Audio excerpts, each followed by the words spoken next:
नमस्कार, आप देखना शुरू कर चुके हैं नॉर्थ ईस्ट लाइव और मुद्दा के संग के साथ स्टूडियो में मैं रंजीत। हम कोरोना से लगातार जंग लड़ रहे हैं। लॉकडाउन का आज 31वां दिन है। आज का दिन देश के लोकतांत्रिक व्यवस्था के लिए भी खास है।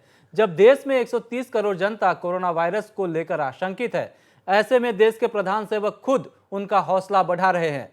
आज प्रधानमंत्री नरेंद्र मोदी ने राष्ट्रीय पंचायत दिवस के अवसर पर देश भर के सरपंचों से वीडियो कॉन्फ्रेंसिंग के जरिए बातचीत की।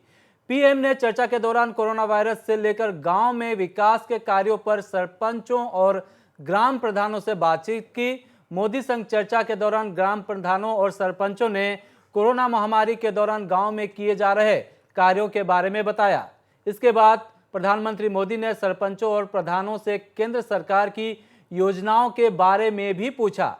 पीएम ने पूछा कि केंद्रीय योजनाओं का कैसे लाभ ले रहे हैं और उनकी प्रतिक्रिया क्या है। उन्होंने पूछा कि पहले लोग कहते थे कि केंद्र से 1 रुपया चलता है तो केवल 15 पैसा ही पहुंच पाता था। आज 1 रुपया निकलता है तो 100 के 100 लाभार्थियों के खाते में जमा हो जाता है। यहां तक सब ठीक है, पर अधिकतर राज्यों में किसान, गरीब जनता की स्थिति ठीक नहीं है। प्रयास जारी है कि लॉकडाउन के चलते किसी को तकलीफ न हो। पूर्वोत्तर भारत में हालात काबू में है। कोरोना के खिलाफ जंग में लोग सरकार का साथ दे रहे हैं, लेकिन इस दौरान आपदा से लड़ने की तैयारियों को लेकर कई खामियां सामने आ रही है।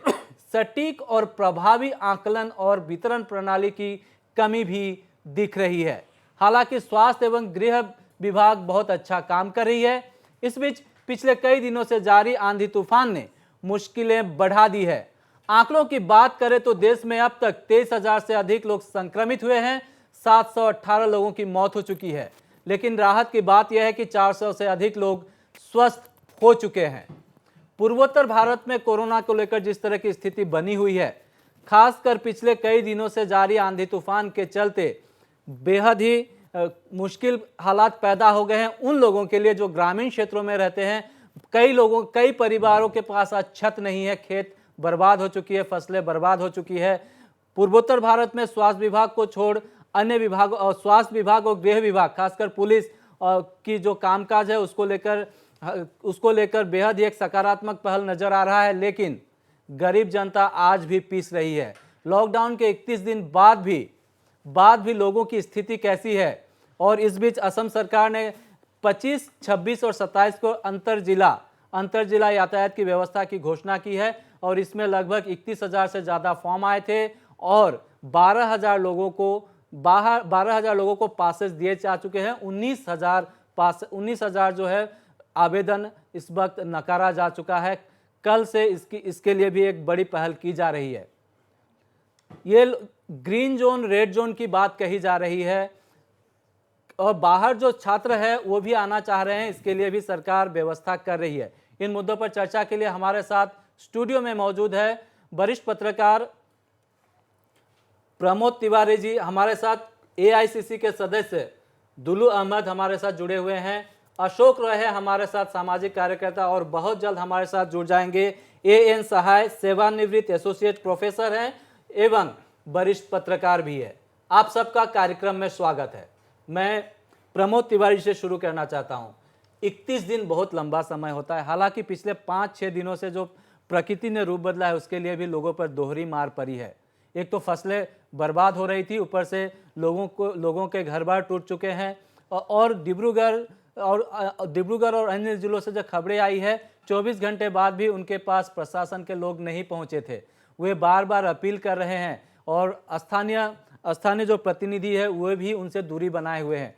ऐसे में राहत सामग्रियों के वितरण को लेकर हम पिछले कई दिनों से चर्चा कर रहे हैं जो एक सवालों के घेरे में है और अभी एक प्राकृतिक आपदा से भी लोग जूझ रहे हैं। तो क्या आप कहेंगे कि पूर्वोत्तर की जो राज्य सरकारें हैं वो प्राकृतिक आपदा के लिए जिस तरह से तैयार रहना चाहिए, क्योंकि यहाँ हर साल बाढ़, आंधी तूफान आता ही है, इसको लेकर तैयारी में कहीं ना कहीं खामियां रह गई है? नहीं, अप्रैल ये कोइंसिडेंस है। अप्रैल के महीने में बरदशिला कहते हैं स्थानीय भाषा में। इस तरह के आंधी तूफान आना असम में ये कोई नई बात नहीं है कि पहली बार ऐसा हो रहा है। हर वर्ष इस तरह का होता है। फसलें बर्बाद भी होती है, यूपी बिहार में जब इस तरह की तूफान आते हैं तो आम की फसल के ऊपर काफ़ी, आम की पैदावार के ऊपर काफ़ी फ़र्क पड़ता है। तो कोई नई बात नहीं है। सरकार जिस तरह से इस आपदा का प्रबंधन करना चाहिए, जिस पैमाने पे करना चाहिए, उस पैमाने पे वो सारा कुछ हो रहा है। समस्या केवल एक ही है, और हम हमेशा यही बात करते हैं कि वितरण प्रणाली में दिक्कतें आ रही है। समाज का जो अंतिम व्यक्ति है, last man of the society जिसको हम कहते हैं, जो सबसे निचले पायदान पे बैठा हुआ है आर्थिक रूप से, उसके पास जितनी मदद पहुंचनी चाहिए थी उस तरह से मदद नहीं पहुंच पा रही है। उसके लिए एक अगर पिन पॉइंट करें, फिक्स करें कि कमी कहाँ है, तो कमी है कि सरकार पीडीएस के ज़रिए राशन वितरण का काम कर रही है, जबकि राज्य में बहुत से ऐसे लोग हैं, बाहर से आए हुए मजदूर लोग हैं, स्थानीय भी कई ऐसे लोग हैं जिनके पास में राशन कार्ड नहीं है। ऐसे भी कई लोग हैं जिनको राशन कार्ड उन्होंने बनाया नहीं, उनको ज़रूरत नहीं है, पर आज 1 महीने से लॉकडाउन चल रहा है, उनके पास संसाधन भी है पर आज उनके पास राशन नहीं है। वो निरुपाय लोग हैं, असहाय लोग हैं, बेबस लोग हैं। उन लोगों तक वितरण प्रणाली के जरिए पहुंच पाना सरकार नहीं कर पा रही है। शहरों में और छोटे कस्बों में तो एनजीओज हैं, स्थानीय संगठन है, वो भी अपने स्तर पर काम कर रहे हैं, किंतु दूर दराज के गाँव में लोगों को परेशानी का सामना करना पड़ रहा है। इसका उपाय एक ही हो सकता है। देश के दूसरों हिस्सों के लिए मैंने पहले भी कहा था कि जिन लोगों के पास आधार कार्ड है उन सबको अगर वो लाइन में लगना चाहें तो सरकार राशन देगी। उसमें कुछ ऐसे लोग भी हो सकते हैं जिन्हें आवश्यकता नहीं है, पर अगर वो लाइन में लेकर लग रहे हैं तो इस मैग्नीट्यूड की आपदा में, अप्रत्याशित स्थिति में कोई दिक्कत की बात नहीं है। असम में पर समस्या ये है कि 70% से ज़्यादा आबादी के पास आधार कार्ड नहीं है कतिपय कारणों से। समस्या होती है कि यहाँ क्या किया जाए। तो यहाँ सरकार, मैंने पहले भी कहा कि ऐसा कर सकती है कि डिस्ट्रिक्ट एडमिनिस्ट्रेशन के लेवल के ऊपर लोगों को एक टेम्परेरी कार्ड दिया जाए, जिसके ज़रिए 3 महीने की सरकार बात कह रही थी, हो सकता है कि इसको बढ़ाया जाए, 6 महीने तक लोग गरीबों को राशन दे। तो 6 महीने तक जिनके पास में वो कार्ड है उनको सरकार राशन दे पानी दे। प्रमोद जी, आज प्रधानमंत्री ने ग्राम प्रधानों और सरपंचों के साथ बातचीत की थी वीडियो कॉन्फ्रेंस के जरिए, और वो जब हम वो देख रहे तो हमें ऐसा लगा कि कहीं भी समस्या नहीं है।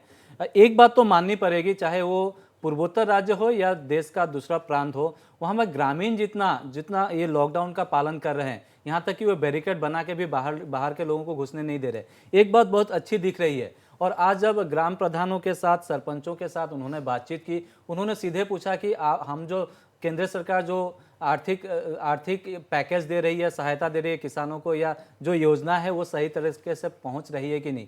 सबने कहा कि बिल्कुल पहुंच रही है। देखिए, ये इस तरह के जो कार्यक्रम होते हैं, प्रधानमंत्री जब ये लोकतंत्र के लिए अच्छा है। नहीं, लोकतंत्र के लिए तो अच्छा है कि प्रधानमंत्री खुद बात कर रहे हैं। उन्होंने 2 दिन पहले अपनी पार्टी के वरिष्ठ कार्यकर्ताओं से भी बात की, तो उनकी कनेक्टिविटी का, मोदी का अपना एक अलग स्टाइल है। पर अगर आप ये सोचेंगे कि प्रधानमंत्री सरपंचों से बातचीत कर रहे हैं और वहाँ आधे से ज़्यादा सरपंच व्यवस्था की बुराई करेंगे, तो ऐसा नहीं होता है। इस तरह के कार्यक्रम कमोबेश सुनने में बुरा लग सकता है, मैं इसी पे आ रहा था। जब हम देख रहे तो लग रहा था कि सब कुछ ठीक ठाक चल रहा है, ऑल इज वेल। जी हाँ, सब कुछ ठीक ठाक चल रहा था, लेकिन ग्राउंड से जो रिपोर्ट आती है हमारे पास, वो इसके विपरीत है। कल की ही बात है। कल हम चर्चा के दौरान हम डिब्रूगढ़ से सीधे जुड़े थे रिपुंजय के साथ। वहाँ ऑन कैमरा एक व्यक्ति जो नाहरकटिया का है, नेपाली गांव, उस इलाके का नेपाली गांव का लोग, वहाँ में 200 लोगों का मकान जो क्षतिग्रस्त हो गई थी, पशुधन की क्षति हुई, खेत बर्बाद हो गए, और 24 घंटा बीत चुके थे लेकिन एक भी प्रतिनिधि वहाँ नहीं पहुँचा था। वहाँ में एक जो व्यक्ति हमारे संवाददाता के साथ बातचीत कर रहे थे सीधी लाइव टेलीकास्ट में, उसने कहा कि मेरी माँ इतनी निराश हो चुकी है कि वो कह रही है कि सब कुछ बर्बाद हो चुका है, मैं अब सुसाइड कर लूँगी। वहाँ के उसके बाद हमने दिखाया था कि वहाँ के लोग, बहुत जो क्षतिग्रस्त लोग थे, उन्होंने भी ये कहा था कि हमने बार बार वहाँ ग्राम प्रमुख से रिक्वेस्ट की, प्रशासन से रिक्वेस्ट किया, डीसी से कहा था, डीसी ने कहा कि मैं मीटिंग में बिजी हूँ, अभी मैं इसमें कुछ नहीं कर सकती। इस तरह की बातें आई थी। किसान परेशान है, गरीब लोग परेशान है, और प्रधानमंत्री, निश्चित तौर पर प्रधानमंत्री ने जो पहल की है वो बहुत अच्छी है। लेकिन दुल्लू अहमद हमारे साथ जुड़े हुए हैं। आप हाजो से बिलोंग करते हैं। हाजो में किसानों और गरीबों की हालत क्या है? आज आप वहां से कुछ ही देर पहले हमारे कार्यक्रम में शामिल होने के लिए सीधे आए हैं, वहां की तस्वीरें कैसी है?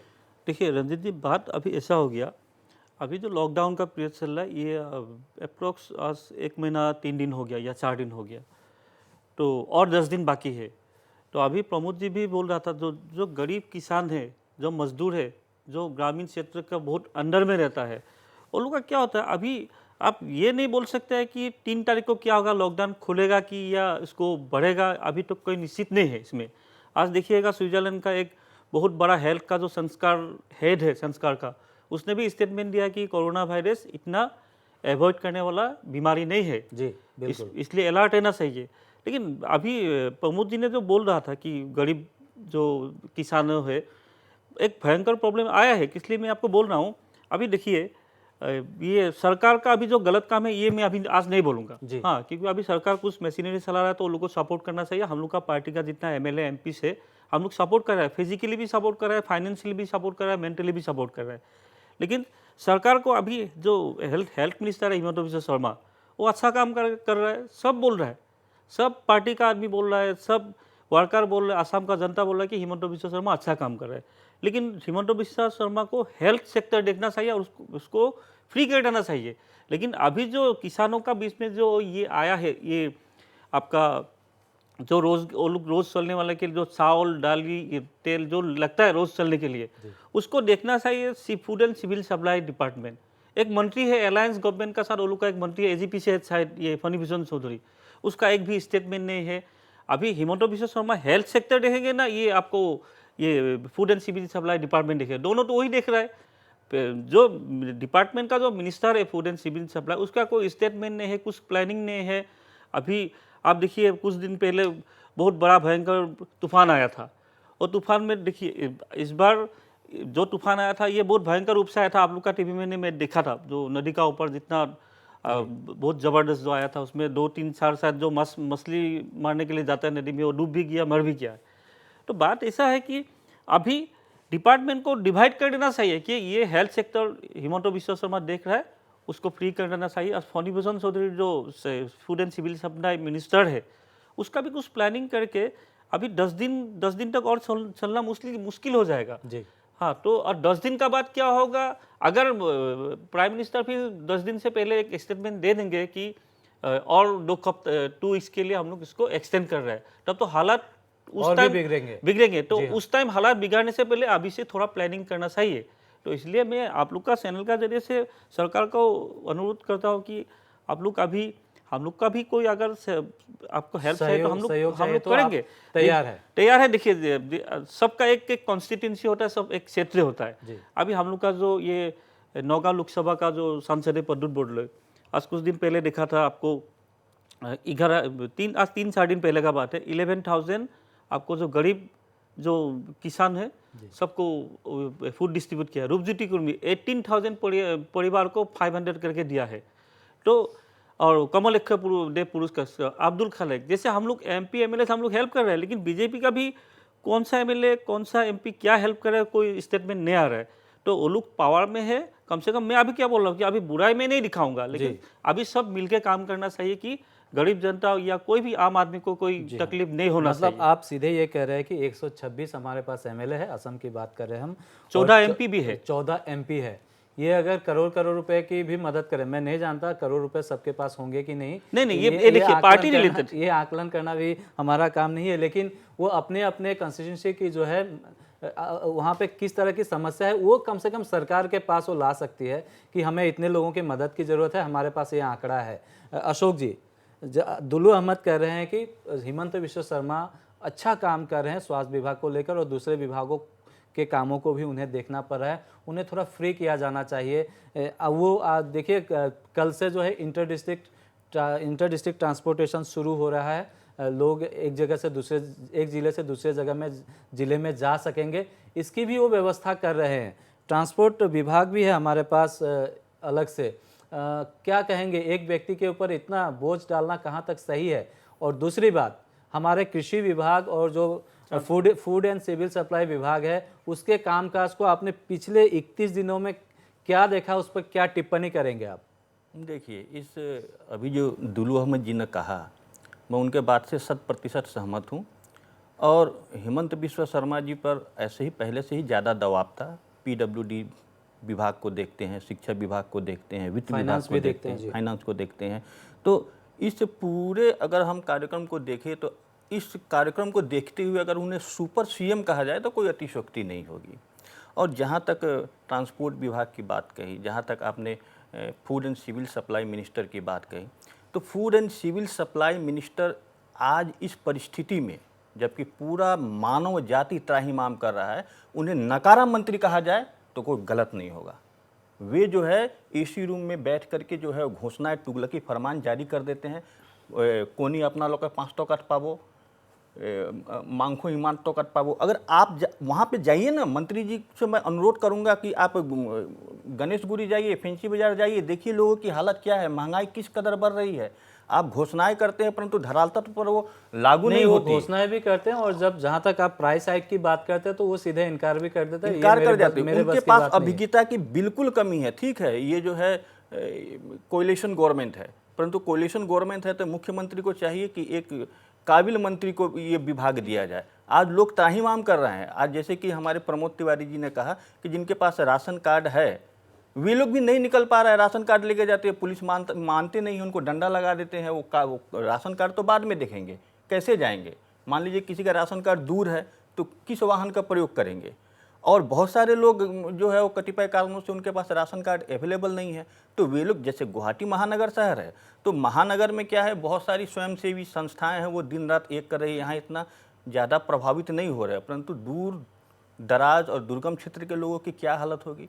तो ये कर्तव्य को निर्वहन करने में ये फनी भूषण चौधरी जी बिल्कुल नाकाम साबित नाकाम रहे हैं। तो हमारे जो अब मंत्रिमंडल में तो मंत्रियों की संख्या सीमित है, ऐसे में क्या जो हमारे और विधायक है, जो सरकार को मुख्यमंत्री को लगे कि ये सहयोग कर सकते हैं फनी भूषण के साथ मिल के, और उनके विभाग के जो एक्सपीरियंस आला अधिकारी है, ब्यूरोक्रेट्स है, उनके सहयोग से एक मैकेनिज्म तैयार कर सकते हैं। क्योंकि हम कह नहीं सकते कि लॉकडाउन और कितना दिन तक चलेगा, और लॉकडाउन का पीरियड ख़त्म भी हो जाता है तो व्यवस्थाएं पूर्व रूप में आने में भी समय लग सकती है।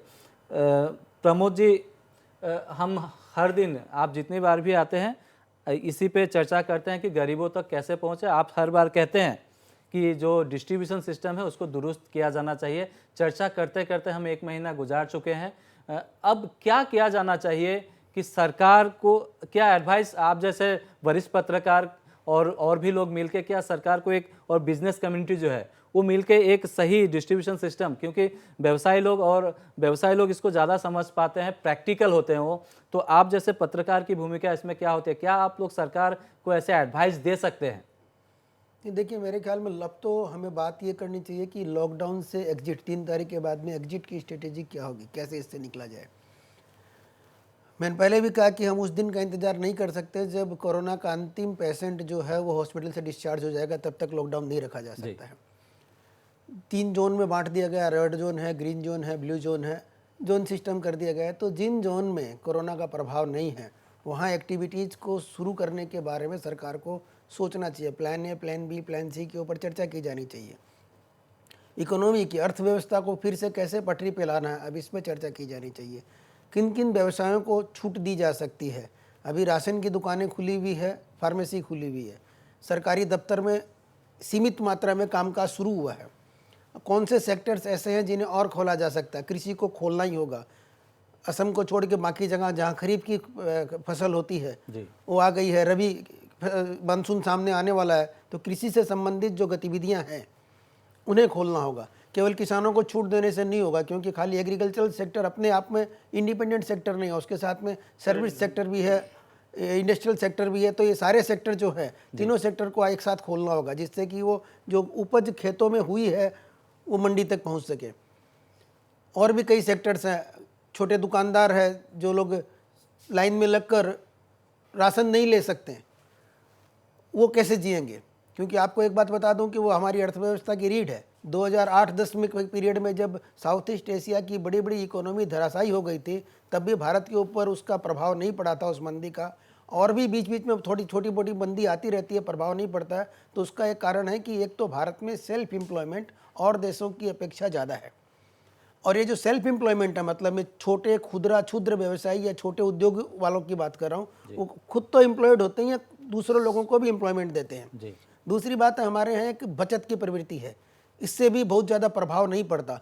पर अगर सरकार बचत की प्रवृत्ति को जो लोग बढ़ावा देते हैं, छोटे व्यापारी है, उनकी समस्याओं को अगर नहीं ध्यान देगी तो बड़ी दिक्कत आएगी। इस पूरे एपिसोड में आप 31 दिनों में देखिए सरकार क्या कर रही है। वो किसानों के लिए सोच रही है, कर क्या रही है नहीं पता, सोच रही है। उसके सोच रही स्टेटमेंट है, आ रहे हैं बैठकें किसानों की के जा लिए। रही है, दौरा पर उसके दौरा जारी उसके है। उसके उसके और दूसरे जो तबके के लोग हैं उनके बारे में भी स्टेटमेंट्स आ रहे हैं। किंतु जो छोटे व्यापारी है, मझोले व्यापारी है, छोटे उद्योग है, कुटीर उद्योग चला रहे हैं, उनके बारे में सरकार की तरफ से कोई कमेंट नहीं है। कमेंट तो नहीं है, उल्टा सरकार उनसे कह रही है कि आप किसी की तनख्वाह मत काटिएगा, जी हाँ, आप किसी को नौकरी से मत निकालिएगा, आप अपने जो टैक्स वो देते रहिएगा। तो ये सारे का सारा जो कोरोना का ठीकरा है, ये एक इस पर्टिकुलर वर्ग ने उठाने का जिम्मा ले रखा है क्या? सरकारी कर्मचारियों की जो तनख्वाह है, जो पे स्केल है, प्राइवेट पे स्केल से 3 गुना ज़्यादा है। सरकार क्यों नहीं कहती है कि इस अप्रत्याशित संकट की घड़ी में हम अपने कर्मचारियों को 30% कम दरमा देंगे, कम तनख्वाह देंगे? सरकार ने ऐसा नहीं कहा। सरकार ये व्यापारियों को ये क्यों नहीं कहती है कि आप अर्थव्यवस्था को पटरी पे लाने का काम कीजिए। ये लॉकडाउन जब फेज वाइज खत्म होगा, एक दिन में लॉकडाउन खत्म नहीं होने वाला है, तो हम आपको वर्किंग कैपिटल लोन उपलब्ध कराएंगे, जीरो इंटरेस्ट पे कराएंगे या बहुत कम इंटरेस्ट में कराएंगे। सरकार की तरफ से आश्वासन के 2 शब्द भी छोटे व्यापारियों के लिए अभी तक नहीं आए हैं। ये बहुत ही बुरी स्थिति है। और आपको एक बात बताऊं कि ये जो सरकार जो FDI को खोल रही है, बड़े बड़े प्लेयर्स को बाहर से बुला रही है, इनकम टैक्स में एक्ट में ये कोरोना आने के पहले सरकार ने एक बदलाव किया है कि जो लोग सेक्शन 80C का बेनिफिट्स लेंगे उनके लिए टैक्स की दर एक होगी, और जो 80C का बेनिफिट नहीं लेंगे उनके लिए टैक्स की दर दूसरी होगी। ये तो तकनीकी बात हो गई। इसे सरल भाषा में अगर मैं समझाऊं, section 80C income tax act का, जिसमें हम LIC देते हैं और देते हैं, उसमें जो प्रीमियम देते हैं, मतलब जो हम बचत करते हैं, उस बचत के ऊपर एक छूट दी जाती है। उस छूट के ऊपर टैक्स की रेट बढ़ाकर जो हमारे यहाँ पर बचत की प्रवृत्ति है, सरकार उसको भी खत्म करना चाहती है। कई बार तो ऐसा लगता है कि सरकार के ऊपर जो आरोप लगते हैं कि जो मल्टीनेशनल कंपनीज है, MNCs है, जो बड़ी बड़ी जो बिग प्लेयर्स है, कहीं सरकार उनके हाथ तो बिक तो नहीं गई है। अगर सरकार को व्यापारियों की चिंता है तो सरकार को बोलना होगा कि ऑनलाइन ई-कॉमर्स, बीच में तो एक इतना अप्रत्याशित निर्णय आया कि ई-कॉमर्स शुरू कर दिया जाएगा। विरोध हुआ तब सरकार ने निर्णय वापस लिया। होना तो ये चाहिए था कि जो ई-कॉमर्स है, जो ऑनलाइन ट्रेडिंग है, उसके ऊपर टैक्स की दर एक होगी, कोरोना टैक्स लगाओ, सेस लगाओ, कुछ भी लगाओ, और दूसरे जो है वही अगर वो रेगुलर रूटीन व्यवसाय से जो वही जीन्स खरीदी जाएगी तो टैक्स की दर कम होगी। क्योंकि इन बड़े बड़े प्लेयर्स के सामने वो छोटे छोटे व्यापारी टिकेंगे कैसे? उन्हें लेवल प्लेइंग फील्ड तो आप मुहैया करवाइए, सरकार ने वो भी नहीं किया। इस बात में तो कहीं कोई दो राय नहीं है। जो अर्थशास्त्री बोल रहे हैं कि सरकार किन अर्थशास्त्रियों की बात सुन रही है, सरकार को कौन गाइड कर रहा है, मैं राष्ट्रीय स्तर की बात कर रहा हूँ, ये समझ में आने वाली बात नहीं, समझ से परे है। आज 31 दिन हो चुके हैं, 3 तारीख आने वाली है। सरकार की ओर से तो चर्चा तो शुरू होनी चाहिए थी। चर्चा शुरू होती तो नज़र में आती, पब्लिक के संज्ञान में आती, पब्लिक डोमेन में आती कि एग्जिट पॉलिसी क्या है। अभी तक एग्जिट पॉलिसी के बारे में कोई बात ही नहीं हो रही है कि किन किन सेक्टर्स को खोला जाएगा, दुकानें खुलेंगी तो किन किन जिन्सों की दुकानें खुलेगी, किस तरह से लोग उस बिहेव करेंगे। क्योंकि 23 तारीख के पहले जो दुनिया थी, 3 तारीख के बाद में दुनिया का स्वरूप, भारत का स्वरूप बदला हुआ होगा। हम पहले की जैसे नहीं रह पाएंगे। तो कहीं कोई चर्चा नहीं है। सरकार कहती है कि इस मिडरीज के समय सबको थोड़ा थोड़ा भार लेना चाहिए, परंतु खुद क्या करती है? अभी ASEB का बिल जो आया है, बिल कम नोटिस, ये क्या सरकार का नियम हुआ? आप देखिए, ऐसी आपदा में पेट्रोल का और डीजल का दाम जो है बढ़ा दिया गया, तो इसका प्रत्यक्ष या अप्रत्यक्ष रूप से जो है वो आवश्यक सामग्री के माल की ढुलाई पर जो है पड़ेगा। उपभोक्ता को अंतत्वगत इसका सारा मार झेलना पड़ेगा, और सामान के जो दाम जो है वो भी बढ़ेंगे। और दूसरा चीज़, मुझे जो हेमंत बिश्व शर्मा की सब बड़ाई करते हैं, मैं भी करता हूँ, परंतु एक चीज़ मैं स्पष्ट रूप से कहना चाहता हूँ कि वे जो है वो कोरोना पेशेंट्स पॉजिटिव थे, जब निगेटिव हो करके निकलते हैं, उनकी विदाई के लिए हेलीकॉप्टर लेके जाते हैं, तो ये तो सरकारी धन का दुरुपयोग है। ऐसा नहीं होना चाहिए। साथ में मैं देखता हूँ तस्वीरों में या टीवी की स्क्रीन पर वो बड़ी बड़ी टोकरियाँ फल के या कुछ देते हैं ये गिफ्ट। ये क्या है भाई? लोग त्राहिमाम कर रहे हैं, लोगों को 2 जून की रोटी नहीं मिल रही है। हम लोग ग्राउंड लेवल पे काम करने वाले लोग हैं, समाज में घूमते हैं, तृणमूल स्तर तक जुड़े हुए लोग हैं, और वैसे लोगों को जो आप टोकरी में फल देते हैं, मैं कहता हूं उनको सम्मान होना चाहिए। परंतु एक स्वास्थ्य मंत्री जाए, आज धुबड़ी में है, ग्वालपारा में है, फिर हेलीकॉप्टर लेकर के जाए सिलचर में उनकी विदाई कराने के लिए, तो ये सब ठीक नहीं होना। सरकारी धन का दुरुपयोग नहीं होना चाहिए। जी बिल्कुल, सरकारी धन का दुरुपयोग तो नहीं होना चाहिए, लेकिन स्वास्थ्य मंत्री अगर वहाँ पहुँचते हैं तो ऐसे लोगों को इनकरेज कर रहे हैं, शायद डायरेक्टली वो इनकरेज कर रहे करने के बहुत साधन हैं। इनकरेज वो खुद उपस्थित होकर इनकरेज इसलिए कर रहे हैं कि अगर कोई किसी को लग रहा है कि हम क्वारंटीन सेंटर में जाएंगे या टेस्ट के लिए जाएंगे तो हमें बहुत असुविधा होगी, हमें बहुत तकलीफ में दिन गुजारना पड़ेगा। ब्रेक का समय हो चुका है, लेकिन उससे पहले मैं प्रमोद जी से एक बार वही सवाल करता हूँ। 31 दिन हो चुके हैं, हम चर्चा कर रहे हैं और तमाम हमारे पूर्वोत्तर के जो टीवी चैनल है यही चर्चा कर रही है। तो ऐसे तो हमारे मुख्यमंत्री सलाह लेते हैं, वरिष्ठ नागरिकों से सलाह लेते हैं, सभी कम्युनिटी से सलाह लेते हैं कि क्या करना चाहिए। इस पर्टिकुलर मुद्दे पे गरीबों तक कैसे डिस्ट्रीब्यूशन को कैसे दुरुस्त किया जाए, इसके लिए तो बिजनेस कम्युनिटी ही एक सही राह दिखा सकती है। जहाँ तक मैं असम की बात करूँ, प्रमोद जी, क्या आपको लगता है कि बिजनेस कम्युनिटी और बिजनेस ऑर्गेनाइजेशन जो है, ट्रेड ऑर्गेनाइजेशन है, उनके साथ मुख्यमंत्री एक बैठक करके एक सही, क्योंकि ऐसे भी 31 दिन बीत चुके हैं, कम से कम आगे की समस्या से तो हम निपट ही पाएंगे। उनके साथ बैठक में देखिए बिजनेस कम्युनिटी क्या कर सकती है कि सप्लाई चेन बाधित न हो, ये सुनिश्चित करने का सरकार को आश्वासन दे सकती है। सरकार उनको कुछ राहत दे तो वो ये बोलेंगे कि हम सप्लाई चेन को बाधित नहीं होने देंगे।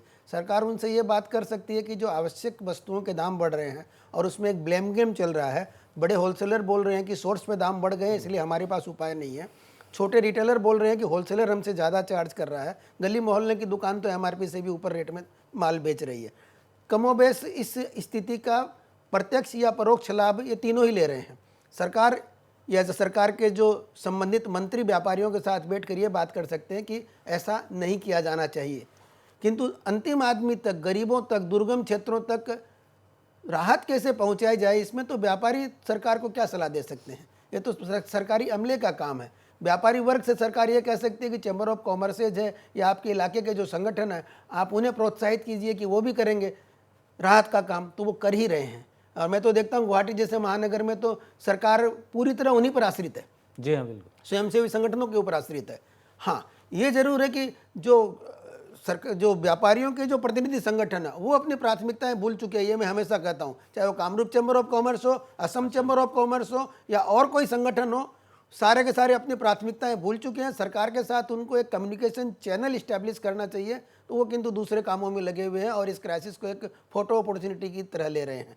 वो इस बात में कहीं कोई दो राय नहीं है कि जो हमारे ट्रेड ऑर्गेनाइजेशंस हैं आज इस दौर में वो अपनी भूमिका का सही ढंग से पालन नहीं कर पा रहे हैं।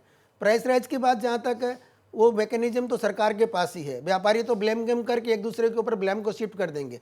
सरकार को फिक्स करना होगा, सरकार के पास अमला है, सोर्स में क्या प्राइस है, सरकार के लिए चुटकी बजाते पता लगा सकते हैं। एमआरपी से कई गुना ज्यादा दाम जी, वसूला जा इस पर चर्चा करेंगे। हमारे साथ एएन सहाय भी डिब्रूगढ़ से जुड़ रहे हैं, उनसे भी हम कुछ जानकारियां लेंगे और हमारे साथ दुलू अहमद भी बने हुए हैं, लेकिन चर्चा को आगे बढ़ाएंगे। फिलहाल रुकेंगे एक छोटे से ब्रेक के लिए।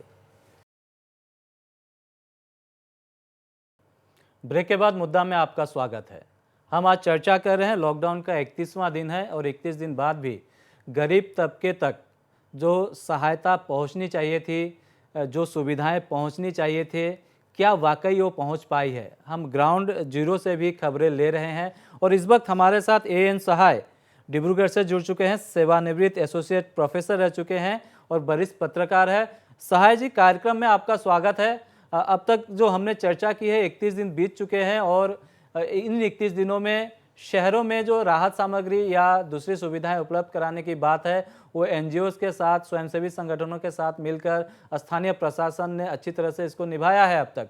लेकिन लॉकडाउन 3 मई तक है और ग्रामीण क्षेत्रों की बात करें, दूर दराज के क्षेत्रों की बात करें, तो लॉकडाउन पालन में वो सबसे आगे है, लेकिन सुविधाओं से आज भी वंचित है। क्या कहेंगे?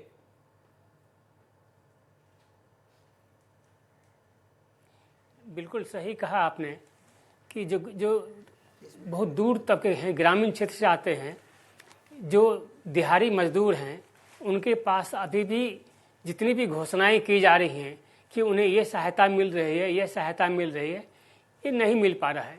पिछले दिनों की बात है, 2-3 दिन पहले की, कि जिसमें ये डिब्रूगढ़ के पलटन बाजार एरिया में बहुत महिलाएं और वहाँ चांदमारी इलाके के लोग स्थानीय पार्षद को घेर लिया और वो बोल रहे थे कि उन्हें अभी तक उनका पैसा जो मिलने वाला है उसके अकाउंट में नहीं मिल रहा है और आप घुमा रहे हैं।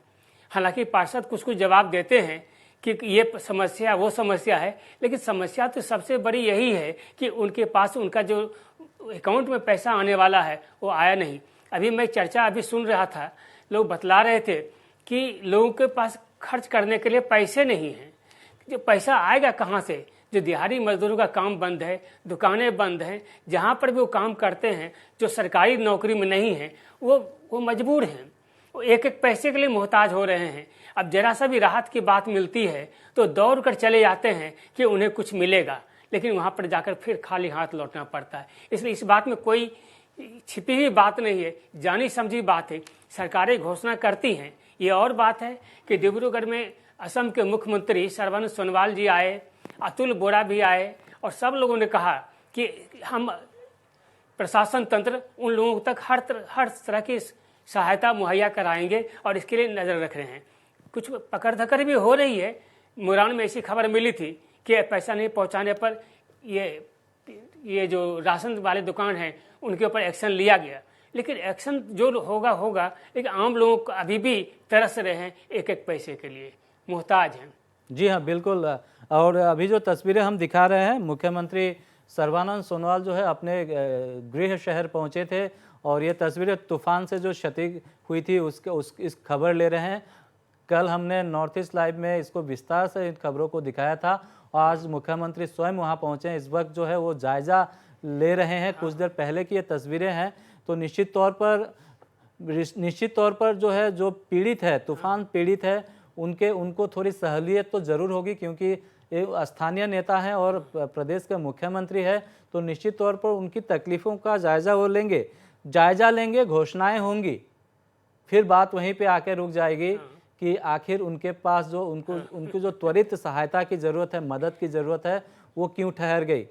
कई दिनों से हम यही तस्वीरें देख रहे हैं, लेकिन इस बार हम उम्मीद करते हैं कि मुख्यमंत्री जब खुद पहुंचे हैं तो कुछ ना कुछ तो ज़रूर ठोस किया जाएगा। दुलू अहमद हमारे साथ जुड़े हुए हैं। कामरूप ग्रामीण की बात करें तो वहाँ भी तूफान ने काफ़ी कहर मचाया था, और हाजों की बात करें तो जब आप पिछली बार आए थे तब स्थानीय विधायक जो है सुमन हरिप्रिया के बारे में आपने कहा था कि एक बार भी वो नहीं गई थी। आज काफ़ी दिनों बाद आए हैं, तो निश्चित तौर पर सुमन हरिप्रिया ने इस नॉर्थ ईस्ट लाइव में जो उनकी आलोचना हुई थी उसके बाद निश्चित तौर पर कुछ पॉजिटिव कदम तो उठाया ही होगा। आप आज ही हाजों से आए हैं और क्या कहेंगे सुमन हरिप्रिया की भूमिका से? आप भूमिका के बारे में आप क्या कहेंगे? नहीं, देखिए, अभी रंजित जी बात ऐसा हो गया, अगर मैं अभी सुमन हरिप्रिया का अभी यहाँ चैनल में अभी निगेटिव बोलूँगा कि बोलने से क्या आप भी शायद सोचेंगे कि दुलू अहमद अपोजिशन से तो निगेटिव बोल रहा है, लेकिन मैं ये बोल रहा हूँ आपको, कोई बीजेपी का विधायक काम कर रहा है। मैं नाम नहीं बोलूँगा, कॉन्स्टिट्यूंसी का नाम भी नहीं बोलूँगा, नहीं तो फिर ऊपर से फिर बोलेगा आप क्यों नाम बोला, मैं नहीं बोलूँगा। लेकिन सुमन हरिप्रिया का आपने खुद बोला कि कुछ दिन पहले मैं जब इस शो में, इस स्टूडियो में आए थे, उस दिन तक सुमन हरिप्रिया एक दिन भी नहीं गया था, ये मैं आपका लाइव शो में बोल के गया था। तो उसका बाद 2 दिन बाद सुमन हरिप्रिया पहुंच गया, वहाँ पे पहुंच के वो जो सामान डिस्ट्रीब्यूट किया वो मैं नहीं बोलूँगा, वो आप लोग खुद देख लीजिएगा, आपको मालूम हो जाएगा, ठीक है। तो मैं क्या बोल रहा हूँ कि काम करने के लिए थोड़ा दिमाग भी लगेगा इस समय में। दिमाग की बात करें? हाँ, दिमाग लगाएंगे। तो ऐसा बात नहीं है कि किसी का, अगर कोई आप गधा को काम करने देगा तो वो क्या करेगा, कुछ करने नहीं सकेगा। इसलिए मैं अभी किसी का नाम लेके नहीं बोलूँगा, अभी इस टाइम में राजनीति में नहीं करूँगा। लेकिन सुमन हरिप्रिया ने अभी तक 2 बार ही गया है। एक बार आपका शो का आने का बाद मैं जब बोला कि एक दिन नहीं गया, उसका दूसरा दिन चला गया कुछ ये वेजिटेबल लेके। और अभी जो सरकार है बीजेपी का, सरकार का जो विधायक अभी वेजिटेबल डिस्ट्रीब्यूट करके फोटो दे, ये कोई पॉलिटिक्स हो रहा है क्या? कोई वेजिटेबल लेके फेसबुक में फोटो डाल देता है, ये विधायक का काम है क्या? नीडी पीपल का अपमान भी है। हाँ, और कोई नीडी पीपल अगर उसको आप कुछ वेजिटेबल या कुछ चावल लेके एक फोटो ले लेंगे तो वो भी आइडेंटिफाई होगा कि ये बहुत गरीब फैमिली से है, तो उसका भी थोड़ा इंसल्ट हो जाता है। ये सब काम करना नहीं चाहिए। ये सिर्फ बीजेपी का भी नहीं बोल रहा हूँ मैं, कोई भी अगर कर रहा है तो अलग बात है, किसी को भी नहीं करना चाहिए। कोई हेल्प करे उसको इतना पब्लिसिटी करना नहीं चाहिए। सब गाँव वालों आदमी देख रहा है, सब देख रहा है। तो और एक बात है, अभी जो प्रमोद जी ने भी बोल रहा था कि अभी जो गरीब का बहुत प्रॉब्लम हो रहा है, आप देखिएगा 3 तारीख का बाद जब लॉकडाउन खुलेगा या एक्सटेंड होगा, कुछ तो होगा जी, तो होने का बाद ये प्रॉब्लम सिर्फ गरीब में नहीं रहेंगे, आप मिडिल क्लास में भी आ जाएंगे। हाँ, मध्यवर्ग भी प्रभावित हो रहे हैं। होगा। अब मैं प्रभावित होना शुरू हो चुका है। आपको एक एग्जांपल देता हूँ। आप हाई क्लास को छोड़ दीजिए, जो अभी गरीब का जो प्रॉब्लम है वो तो आएगा, वो तो नॉर्मल प्रोसेस है। अभी जो मिडिल क्लास का प्रॉब्लम होगा, मैं आपको बोल रहा हूँ, अभी लॉकडाउन खोलेगा या नहीं खोलेगा, उसका बाद क्या होगा आपको यहाँ पे देखिए, टूरिज्म सेक्टर खत्म 1 साल तक जी, रियल इस्टेट खत्म, होटल बिजनेस खत्म, जहाँ से रेवेन्यू अर्न होता है सब खत्म। अभी एक मैं एग्जांपल देता हूँ, मेरा एक होटल है तो वहाँ पे मेरा 40 स्टाफ है, तो आज 40 दिन से होटल बंद है, तो मैं तो किसी तरह चल जाऊँगा, लेकिन वो जो स्टाफ सब वहाँ पे वो लोग का रोज़ वो लोग महीना में जो तनख्वाह मिलता है उससे वो लोग का घर चलता है। तो ऐसे गुवाहाटी में कितना होटल्स होंगे, रियल इस्टेट बिजनेस कितना होंगे, तो अब क्या होगा, अब अभी ये प्रॉब्लम 3 तारीख का बाद आएगा, लेकिन 1 साल तक यहाँ पे कोई बाहर से टूरिस्ट नहीं आएगा। जो रोज़ कमा के खाता है एयरपोर्ट से कोई टूरिस्ट को लेके वो लोग साइट सीन करने ले जाता है बाहर तक, वो तो बिजनेस खत्म हो गया पूरा। तो अभी वो लोग उस सब का ऊपर एक पॉलिसी, सॉलिड गवर्नमेंट एक सॉलिड पॉलिसी लेना चाहिए। तो क्योंकि अभी तो 1 महीना तक कुछ भी नहीं हुआ है। असली प्रॉब्लम ये कोरोना वायरस का जो प्रॉब्लम है, ये मैं पहले भी बोला था कि विदेश से जो बहुत फेमस जो ये सब इंटेलेक्चुअल आदमी, वो लोग बोल रहा है कि कोरोना वायरस इतना जल्दी खत्म होने वाला नहीं है। तो अभी सरकार को, अभी हम लोग इंडिया में रहते हैं, आसाम में रहते हैं, हम लोग को यहाँ का सोचना चाहिए। तो अभी सरकार को जो हो गया उसको छोड़ के अभी अगला क्या होने वाला उसका ऊपर सॉलिड अगर पॉलिसी नहीं होगा तो दिन ब दिन खराब हो जाएगा। जी हाँ, बिल्कुल खराब होगा। और हम अपने कार्यक्रम के जरिए यही बात सरकार तक पहुंचाने की कोशिश कर रहे हैं कि एक ठोस नीति बनाई जाए, क्योंकि आने वाले कई महीने तक ये समस्या जारी रहेगी। इनकम के जो सोर्स है, रेवेन्यू जहां से हमें आता है, वो भी लगभग बंद रहेगा।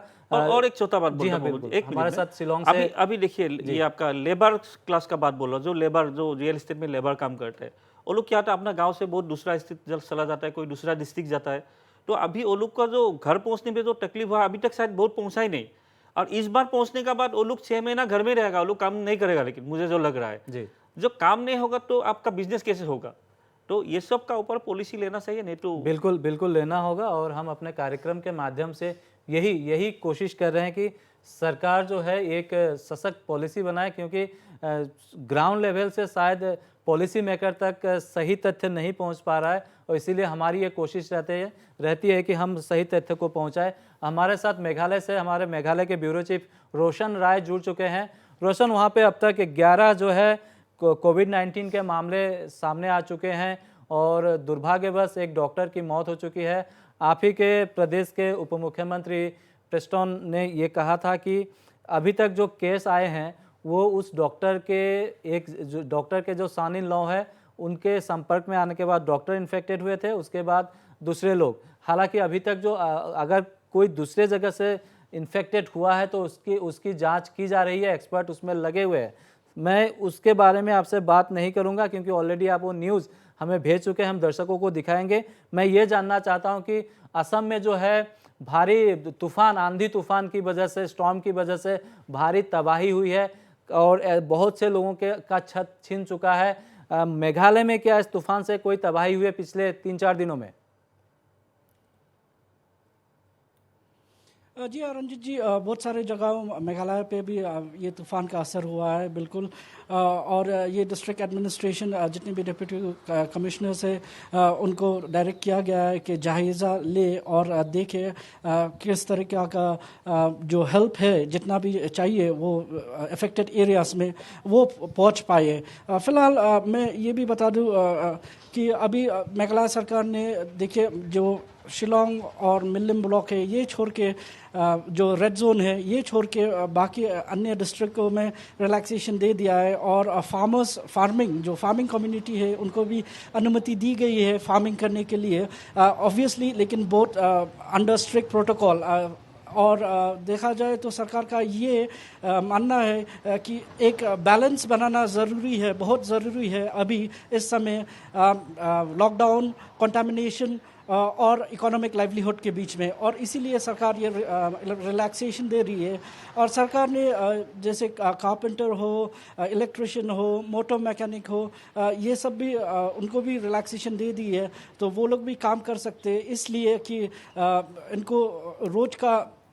इनका रोज का कमाई है, तो इसीलिए उनको भी रिलैक्सेशन दे दिया गया है कि वो कमाई कर सके। और इसी के साथ सरकार ने जैसे जो अन्य लेबरर्स लोग हैं उनके लिए 700 रुपये एक हफ्ते के लिए एक एक करके ईच पर्सन के लिए 3 हफ्ते के लिए 700 करके भी वो कर दिया है। और जैसे बात किया जाए जो बाहर जो शिलोंग से है और मेघालय से है और जो बाहर पे अटके हुए हैं लॉकडाउन के कारण, उनके लिए भी 3,000 वन टाइम ग्रांट करके सरकार ने घोषित कर दिया है। जी हाँ, मेघालय से जो आप बता रहे हैं, मेघालय में ऐसा लग रहा है कि सरकार ने एक प्लानिंग कर लिया है। फिर भी मैं आपसे ये पूछना चाहता हूँ, वहाँ पे जो फार्मर है, खासकर साग सब्जी वेजिटेबल्स जो है, वेजिटेबल्स को मार्केट तक पहुँचाने में सरकार या प्रशासन कैसी मदद कर रही है उनको? क्योंकि एक मार्केट भी होना पड़ेगा। वो ग्रोवर है, वो उत्पाद तो कर रहे हैं, लेकिन अगर बिकेगा नहीं तो सब बेमानी होगा। तो सरकार कैसी व्यवस्था वहाँ पे संतुलित व्यवस्था कर रही है? बिल्कुल, ये सरकार का एक टास्क फोर्स है जो पहले ही लॉकडाउन के दौरान बनाया गया था। वो रिस्पेक्टिव गांव में जाते हैं, वहाँ से सब्जी अन्य चीज़ वहाँ से खरीदते हैं और वही दाम में खरीदते हैं जो प्रिवेलिंग प्राइसेस है, और वो लाके यहाँ जितने भी रिटेलर्स है वहाँ डिस्ट्रीब्यूट होता है। और वो लोकेलिटीज़ जो जब रिलैक्सेशन टाइम में जब लोग निकलते हैं एसेंशियल कमोडिटीज़ खरीदने के टाइम में, तो वहीं पर भी वो भी बिकता है, वो भी रोशन, जी हाँ बिल्कुल, सरकार व प्रशासन मदद करिए। हमारे साथ प्रमोद तिवारी पैनलिस्ट है जो एक सीनियर जर्नलिस्ट है, आपसे कुछ पूछना चाहते हो। रोशन, ऐसी शिकायतें मिल रही है कि शिलोंग में भी जो एसेंशियल कमोडिटीज जो उनके दाम इन दिनों लॉकडाउन के पीरियड में काफ़ी बढ़ गए हैं।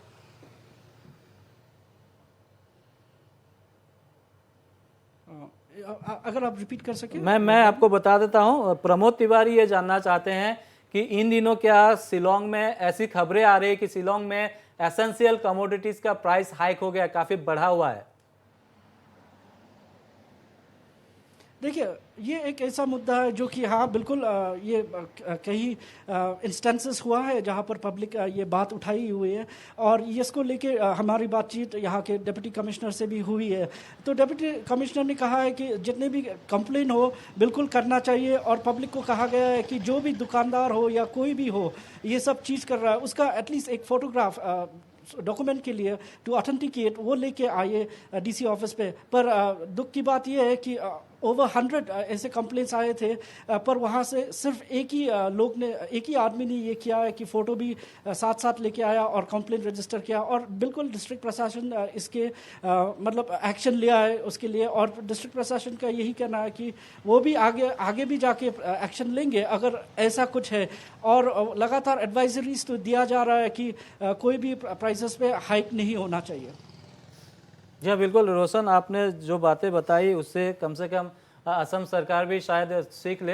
हेल्थ सेक्टर में तो असम सरकार जो है बहुत बेहतर कर रही है, लेकिन जहाँ तक डिस्ट्रीब्यूशन की बात है, मार्केट की बात है, बिजनेस की बात है, उसके क्षेत्र में मेघालय से शायद अभी थोड़ी ग्राउंड लेवल पे कैसे काम किया जाए उस पर सीख लेने की ज़रूरत है। अशोक जी क्या कहेंगे?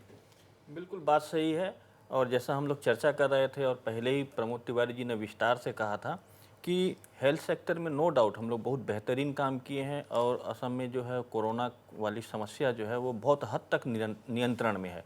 अगर पूरे देश के परिप्रेक्ष्य में तुलना किया जाए तो बहुत हद तक नियंत्रण में है, और कुछ दिन बाद हो सकता है इस तरह का एक समय आए कि हम कोरोना संकट से मुक्त हो जाए, अर्थव्यवस्था भी हमारी पटरी पे आ जाए।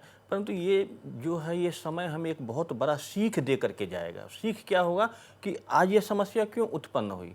आज यह समस्या इसलिए उत्पन्न हुई है क्योंकि हम प्रकृति के साथ बराबर खिलवाड़ करते रहे। आज प्रकृति का मिजाज जो है वो करवट ले रहा है जो मानव जाति को ध्वंस कर देगा। आज अमेरिका को जो है वो 2 मुद्दे पे जो है लड़ाई लड़ना पड़ रहा है, एक तरफ कोरोना, दूसरा तरफ टोर्नाडो। इंडोनेशिया में देखिएगा तो वहाँ पे जो वोल्केनो की समस्या है, ज्वालामुखी की समस्या, बहुत सारे लोग मारे गए हैं। ये घटनाएं जो है वो अखबार में ज़्यादातर आती नहीं है। कहीं जो है वो भूकंप की समस्या है। अपने ही पूर्वोत्तर को ले लीजिए तो आंधी तूफान से बहुत सारे जो है वो घर के छत जो उजड़ गए हैं, लोग जो है वो खुले आसमान के नीचे रात बिताने के लिए मजबूर हो गए।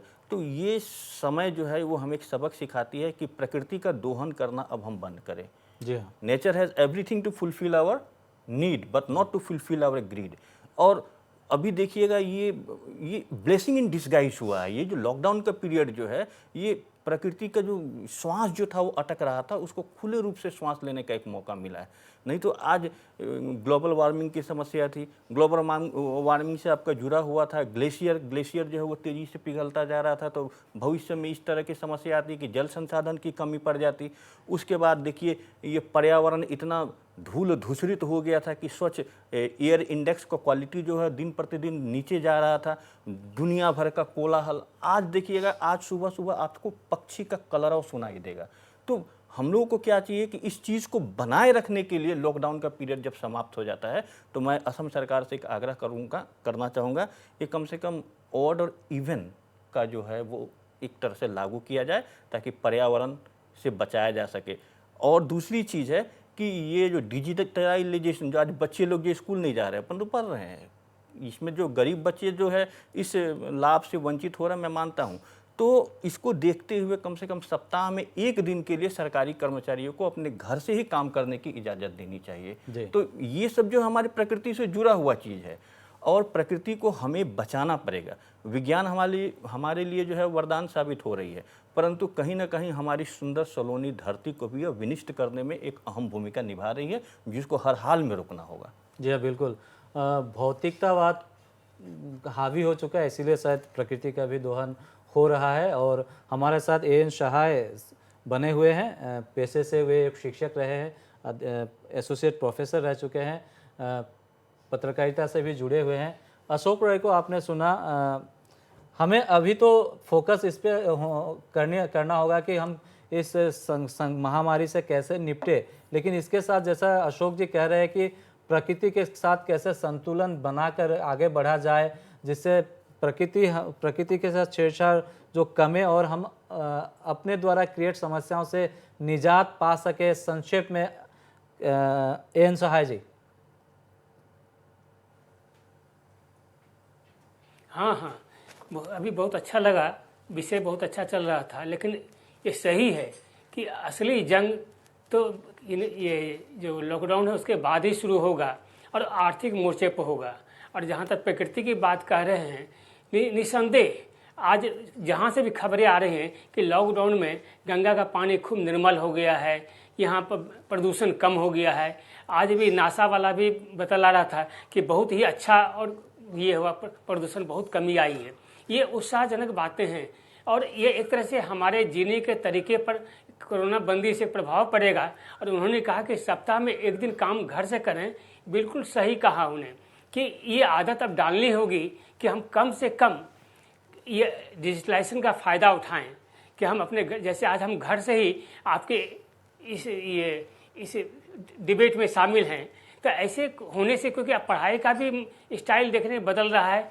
जैसे हम अमेरिका गए थे तो वहाँ लोग घर में सारा ऑनलाइन चलता था, यहाँ भी अब वही पोजीशन कोरोना बंदी ने सिखला दिया। यह और बात है कि स्कूलों में अभी भी शिक्षक उतने प्रशिक्षित नहीं हैं कि ऑनलाइन वो बच्चों को पढ़ा सकें, उन्हें ठीक से चलाना भी नहीं आता है। तो एक नई चुनौती हमारे सामने आ रही है कि प्रकृति के साथ तो चलना ही होगा। और प्रकृति में आप पहले देखें और अपना वेद पुराण को देखें, जो उन्होंने पहले हमें पुरानी बातें बतलाई थी कि कैसे जीने का तरीका होना चाहिए, वो तरीका हम जो भूल गए थे, कोरोना बंदी ने हमें उसे याद दिला दिया कि प्रकृति से जुड़कर ही जी सकते हैं। हम घर में तुलसी के पेड़ को रखते हैं और जल ढारते हैं इसलिए कि तुलसी का तो बहाना है, इसी बहाने एक शुद्ध हवा और एक प्रदूषण मुक्त वातावरण हमको मिलता है। हर पेड़ जहाँ जिसको भी हम पूजते हैं, जिस नदी को हम पूजते हैं, ये प्रकृति से ही जुड़ा हुआ है। हम सब भूल गए थे और सारा शहर का गंदगी उस नदी में गिराते थे, जिससे प्रदूषण फैल रहा था। ये बात, बहुत सारी बात है जिस पर चिंतन करने की ज़रूरत है और नए सिरे सोचने की ज़रूरत है। यह और बात है कि सरकार भी और उनके थिंक टैंक भी अपनी ओर से इस दिशा में सोच रहे हैं और करेंगे भी, लेकिन हम आम लोगों को भी प्रकृति के प्रति अपने विचार को सकारात्मक रूप से लेना पड़ेगा, प्रकृति से जुड़ना पड़ेगा, तभी हम कुछ कर पाएंगे। क्योंकि प्रकृति के साथ जुड़ने की बात कही जा रही है। प्रकृति से कोरोना संकट ने हमें एक नई शिक्षा दी है। संक्षिप्त में समय की कमी है। मैं भी यही कहूँगा, इनकी बात को इंडोर्स करके, मुद्दतों के बाद पशु जो पेड़ पौधे हैं, पशु पक्षी है, उनको लगने लगा है कि ये धरती उनकी भी है, इस पर उनका भी अधिकार है। अगर हम जिसको कहते हैं ब्लेसिंग इन डिस्गाइज, कोरोना के अगर सकारात्मक पक्ष की बात करें तो ये बात उभर के आती है। जब हम GS रोड पर आते हैं, घर से आपके स्टूडियो तक आते हैं, तो ये GS रोड 23 तारीख के पहले वाले GS रोड में और आज के GS रोड में दोनों तरफ के जो पेड़ पौधे हैं, बीच में जो क्यारी सी बनाई गई है, देखने में काफ़ी खूबसूरत लगती है। तो फिर वही कहना चाहूँगा कि मानव के अलावा दूसरे जो जीव जंतु हैं उनको भी अब ये एहसास कम से कम हुआ है कई वर्षों बाद, कई मुद्दतों के बाद में, कि ये धरती उनकी भी है। दुलू अहमद, क्या कहेंगे? हमें अपनी ज़रूरतों को कम करना होगा, लोभ को कम करना होगा, ताकि हम प्रकृति को और अच्छी अपनी ओर से सेवा दे सके, क्योंकि प्रकृति से हम बहुत कुछ ले चुके हैं। देखिए, प्रकृति, अभी आपने जो बोला कि कोरोना से सीखना चाहिए, मैं एक ही बात बोल रहा कि ज़बरदस्त सीखना चाहिए जी। क्योंकि अभी जो प्रकृति का बात बोल रहा था, ये प्रमोद जी भी बोल रहा था, आप भी बोल रहे थे, तो अभी आप देखिएगा अप्रैल महीना चल रहा है, बाहर में ठंड है, लेकिन आप जाने से आप देखिए, लेकिन आप अगला साल में जाइएगा तो अप्रैल महीना में पूरा गर्मी होता है। जी हाँ। तो ये तो प्रकृति का, ये अभी जो प्रकृति का जो अभी ये नेचुरलिटी जो आ गया है, उसको ध्यान देना चाहिए। और अंत में मैं एक ही बात, वो पुराना वाला बात बोलूँगा कि अभी देखिए, कोई अगर नहीं खाएंगे तो जिएंगे कैसे? जैसे आप 14 तारीख को जो नरेंद्र मोदी जी ने प्रेस मीट दिया था, 14 या 13 तारीख को दिया था आपका अप्रैल में, कि आप उस PM का मैं एक ही खाली बात बोल रहा हूँ। मोदी जी ने बोला था कि हम लोग का पास ये सामग्री, मतलब खाने पीने वाला जो सामान है पूरा रेडी है, चिंता करने का कोई ज़रूरत नहीं है। सामान रेडी है, आप सब जानते हैं ये बात, लेकिन उसको खरीदने के लिए तो आपको सोर्स ऑफ इनकम कहाँ से होंगे अभी? जी। तो मैं यही बोलता हूँ कि ये जो असम का जो food and civil supply minister है, मेरा साथ कोई व्यक्तिगत उसको जान पहचान भी नहीं है, मैं कोई व्यक्तिगत रूप से उसको आक्रमण भी नहीं करूँगा।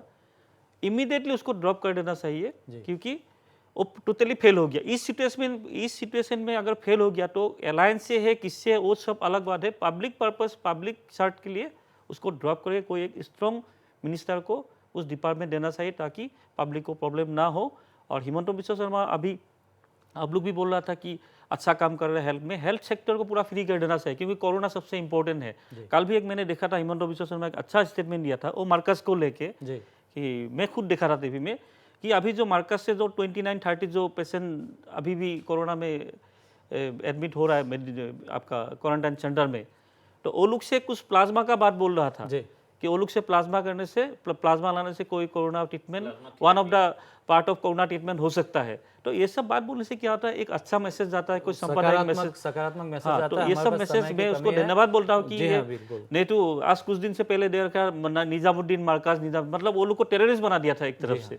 तो कल जो स्वास्थ्य मंत्री का जो स्टेटमेंट है, उससे एक सकारात्मक संदेश गया है। और लोग भी सहूलियत में रहेंगे। आज पेपर में भी न्यूज आई है, सरकार जो है हमारे बारे में अच्छा सोच रही है।